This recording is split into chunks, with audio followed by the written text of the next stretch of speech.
10 minutes out on a Shabbos morning and talking about a topic that many of you know, but some newcomers might not know. And I want to talk today about the actual word Torah and share with you a little bit of disambiguation about the term.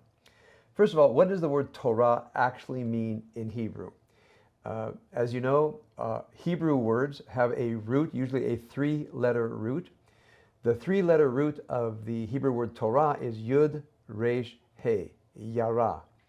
Now, this always surprises Hebrew speakers because in Hebrew, the word Yara means to shoot, a gun or a bow and arrow. Lirot means to shoot. The word Torah actually comes from what's called the Hifil form, so a little bit of Hebrew grammar. If Yara means to shoot, Lehorot means to guide something to its goal. So when you shoot at a target. When you Lehorot means to guide something toward its goal. It's the same root, Yud, Resh, He, but in a different verb form.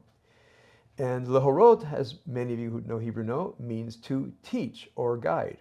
So how could the word to shoot mean also to teach or guide? They both have the sense of guiding something toward a goal. Now, in Hebrew, we take the word lehorot, the word horeh, parent, is actually from the same root. The word moreh or morah is from the same root, all from the root yud, resh, he. Now, in Hebrew, when you want to make a noun out of a verb, there are many ways you do it. But with a verb that begins with the Y sound, Y-R-H, they put the taf in front of it. So Torah is the noun of teaching. Okay, so lehorot, to teach, Torah is the noun. So what does the word Torah literally mean in Hebrew? It means a teaching from the word lehorot, from the word to teach or instruct, from the word lirot, which means to shoot, typically a gun or a bow and arrow. Now, so if we take the idea of lehorot means the teaching, notice that it's something like the Tao. So when people talk about Torah in the indefinite sense, they mean something like the entire Jewish religious tradition. So when people say they're studying Torah, they don't necessarily mean they're studying the 5 books of Moses. They might mean that, but studying Torah is an expansive term. Now, so how did the term Torah then come to mean, for example, this book, which is called a Chumash? Chumash is from the word Chamesh, which means 5, and it's just a jargon word that refers to a translation of the Torah into Aramaic. So here's the Hebrew, here's the Aramaic, with Rashi's commentary, and then in traditional versions, many more commentaries in Hebrew. This is the Art Scroll. So we have the Hebrew here, the Aramaic here, Rashi here, and then an English interpretation. I moderately like the Art Scroll interpretation because it really comes from what I'll call a centrist Orthodox perspective. And when I began studying Torah or Chumash, I really wanted to know what they thought. I actually, the best scholarly English translation is the Plaut, P-L-A-U-T. The introductions are wonderful. Unfortunately, it's not divided up into Torah portions. So that's one of the defects of the Plaut. We don't even want to call it a Chumash, although technically it is.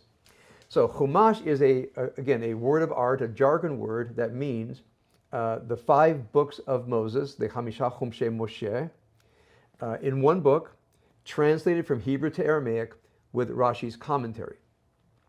Now, how about the Torah scroll? When people say they're reading from Torah, I sometimes am a little bit punctilious and I say reading from the Sefer Torah. One person said to me, my synagogue has 5 Torot. Would that mean 5 Taos, 5 teachings? And I said, well, actually, I think what you mean is 5 Sifrei Torah, the scroll of the Torah.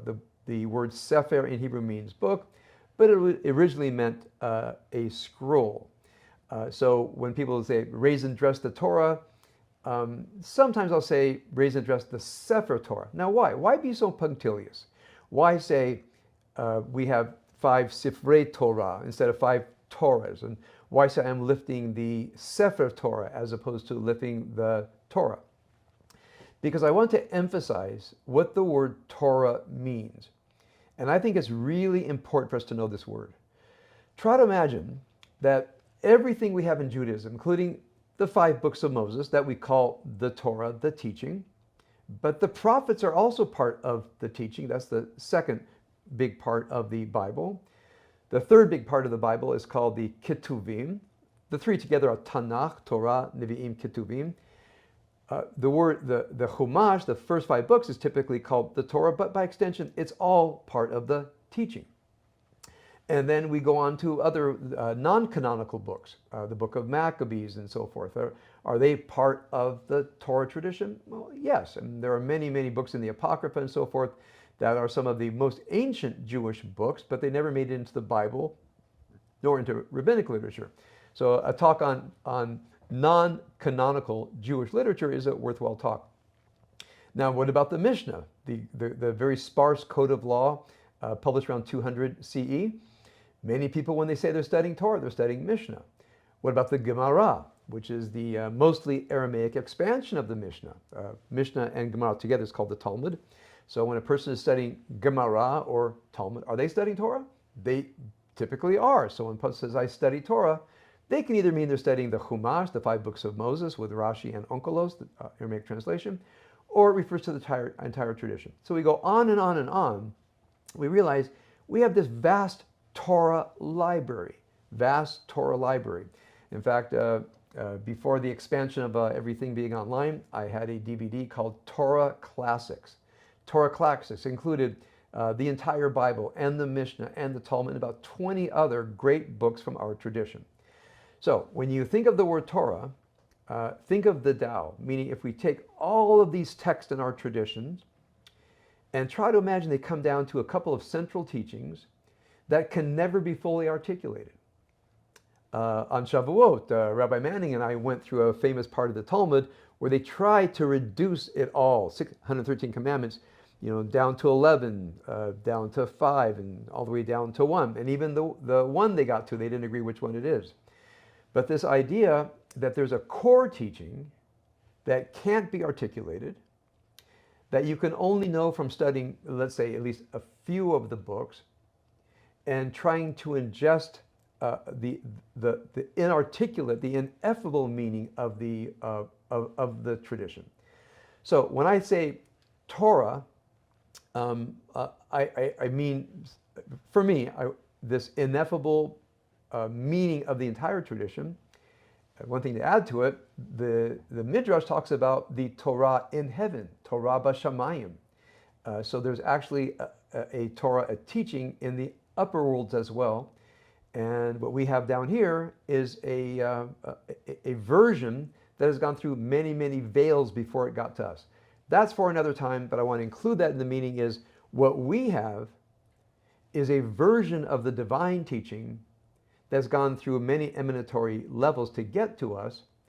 And therefore what we're studying is in a way not really the Torah, the great universal Torah.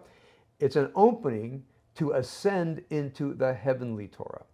So I hope that by saying this, you'll see that we have the Torah meaning the 5 books of Moses, the Torah meaning the scroll, the Torah meaning the whole tradition, the Torah meaning the Tao, and the Torah meaning the upper Torah as well. It's a wonderful word to know and many, many different meanings, and they're all very important. All right, that's my 10 minutes of tradition today, 10 minutes of Torah, as it were.